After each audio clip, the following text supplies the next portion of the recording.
Madam Speaker, I have a few questions for my colleagues. What if our foreign policy of the past century is deeply flawed and has not served our national security interests? What if we wake up one day and realize that the terrorist threat is a predictable consequence of our meddling in the affairs of others and has nothing to do with us being free and prosperous? What if propping up repressive regimes in the Middle East endangers both the United States and Israel? What if occupying countries like Iraq and Afghanistan and bombing Pakistan is directly related to the hatred directed toward us?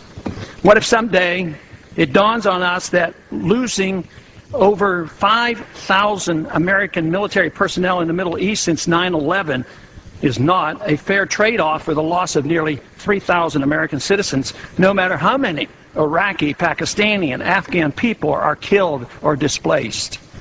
What if we finally decide that torture, even if called enhanced interrogation technique, is self-destructive and produces no useful information, and that contracting it out to a third world nation is just as evil?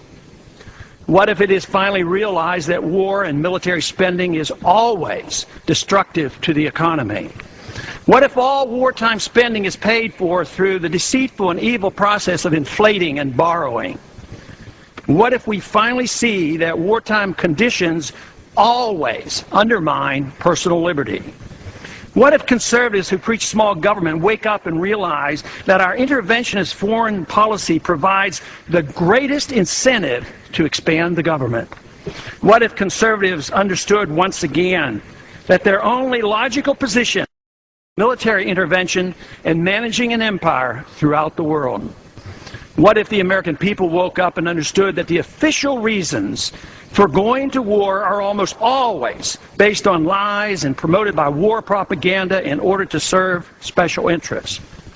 What if we as a nation came to realize that the quest for empire eventually destroys all great nations? What if Obama has no intention of leaving Iraq?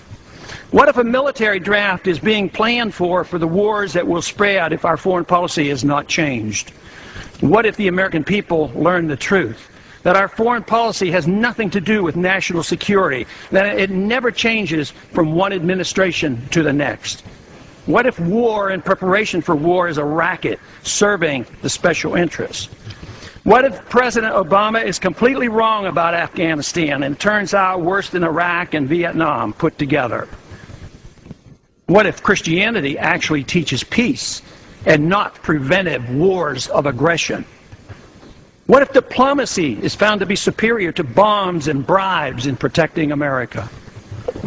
What happens if my concerns are completely unfounded? Nothing. But what happens if my concerns are justified and ignored? Nothing good. And I yield back the balance of my time.